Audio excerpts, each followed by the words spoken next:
What's going on, everybody? This is Brian Mazique, aka Unique Mazique, the hardest working man in sports and gaming, and I'm back with another episode of Ask Mazique. And if you want to be down, don't forget, shoot me that message, shoot me the question on Twitter. It is at Unique Mazique, and also make sure you use the hashtag Ask Mazique. Now we're gonna jump into this question for today, and this one comes from a Chicagoan, so you know that. Well, we got to take care of the Chi-Town people. It comes from John Diamond. He says, do you think that the '09 Bulls could have went to the conference finals if they had a healthy Luol Deng? So I'm thinking you're talking about the, because, '08, '09, or talking about '09, '10, which, I don't know which exact one you're talking about there, because the '08, '09 team was 41-41, but then the '09-10 team was also 41-41, so he kind of stuck right in that same area. But both were playoff teams. In the first round, they lost to in the '09. The '09-10 team lost in the first round to the Cleveland Cavaliers, which is obviously LeBron's Cavaliers, but they did get one game. That year, I'm trying to make sure what was going on with Deng, because Deng played all 5 games of that series. He averaged 18.8 points a game. Rose averaged 26.8, and Deng had averaged 5 rebounds a game. Joakim Noah averaged 15 and 13, 2.6 assists. So I don't know. I don't think that's the year you're talking about. You must be talking about the, I don't know which year, because I mean, we're talking about Deng being healthy. Let's see, I'm looking at here now, we're looking at the '09-10 Bulls team. '09-10, Deng played 70 games.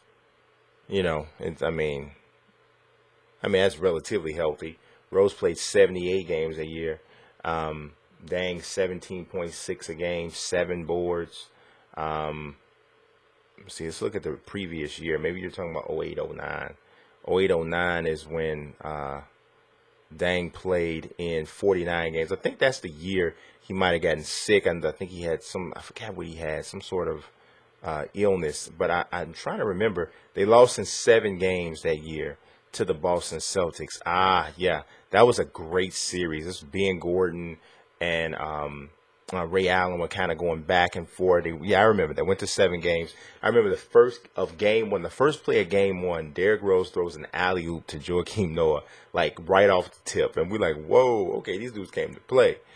So the question is, do I think they could have gone to the Eastern Conference Finals? Well, with a healthy Deng, maybe they beat that Boston Celtics team that they pushed to 7 games. Maybe. I don't think that's an insane concept, that they could have potentially have done that. Eastern Conference Finals, though, is kind of difficult for me to say, because if they win that series, I believe they would have gone on to play the Orlando Magic, who beat the same Celtics team in 7. And, of course, that Magic team went all the way to the finals, lost in 5 to the Lakers. That was the Magic team that beat LeBron, and that was a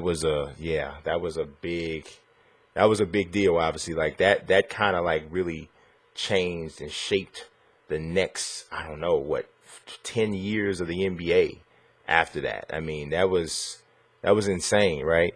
Because we looked at LeBron, head right into that last year where he was going to leave, because he went to, I think it was 2010 when they played the Celtics, that really, really good Celtics team, and they went on to lose in 7 games to the Lakers. So that set everything up. But I don't know. I still don't think that with a healthy Deng, not that team, they wouldn't have gone to the Eastern Conference Finals. I don't think that team was that good yet. Not yet. Yeah, I don't think the team was that good yet. So I really don't see them going that far. They were, to me, every contending team, right? Every contending team has that building year, right? That year where you're like, I know they're not quite ready yet, but there's there's some stuff there, right? The future looks pretty good, right? There's every contending team kind of has that season. And I think that was that Bulls core teams. That was that building year, and but they weren't quite ready. And I don't think that even a healthy Deng would have changed that too much. Maybe obviously a better team. Deng was in his prime at that point, and it was in a good complementary player. But you talk about Deng.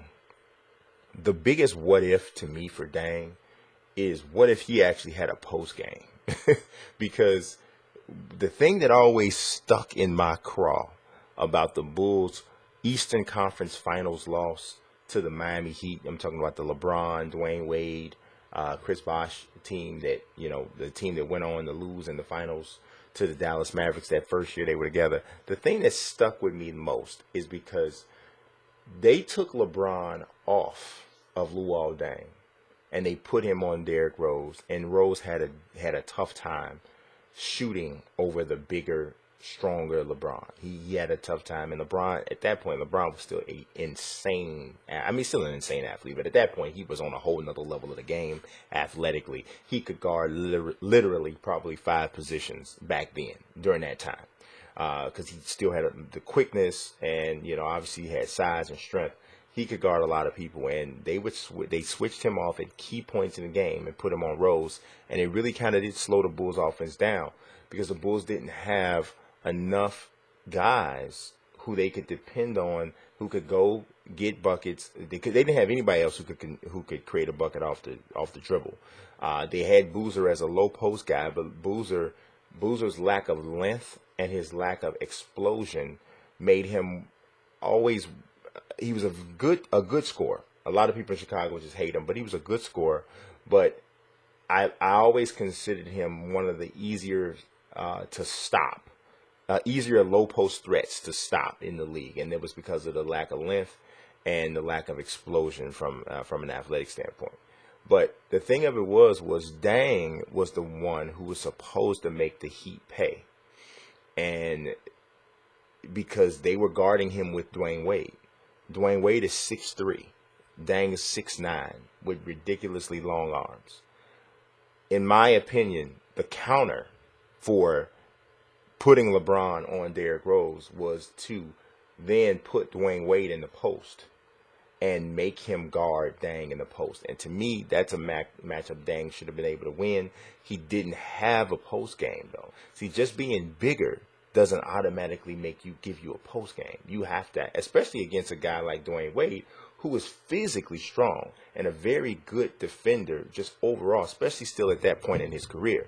So just being bigger doesn't give you a post game. You got to actually have the game. You got to actually have the footwork. You got to actually have the touch from that area. And I don't think it's anything Deng ever really developed. I mean, have you ever in Deng's entire career ever seen him really work in a post game against anybody in any situation? Never really had one. So I thought that hurt the Bulls a lot in that series, because they couldn't counter, they couldn't make him pay.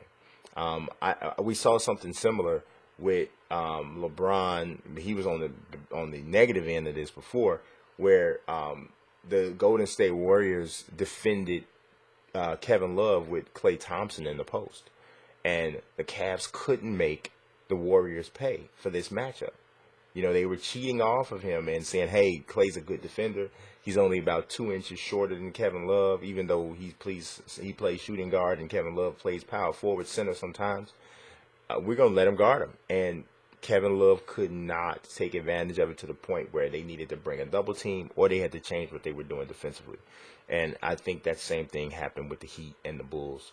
They didn't have to change what they were doing defensively. And it was all, to me, because of the limitations of Luol Deng's offensive game. So it is what it is. But that's all I got for you guys today. I appreciate you watching as always. If you want to be down, don't forget, add Unique Mazique on Twitter and use that hashtag AskMazique. I appreciate you watching. God bless and peace. pocket, I'll be weak. I'm rather unique.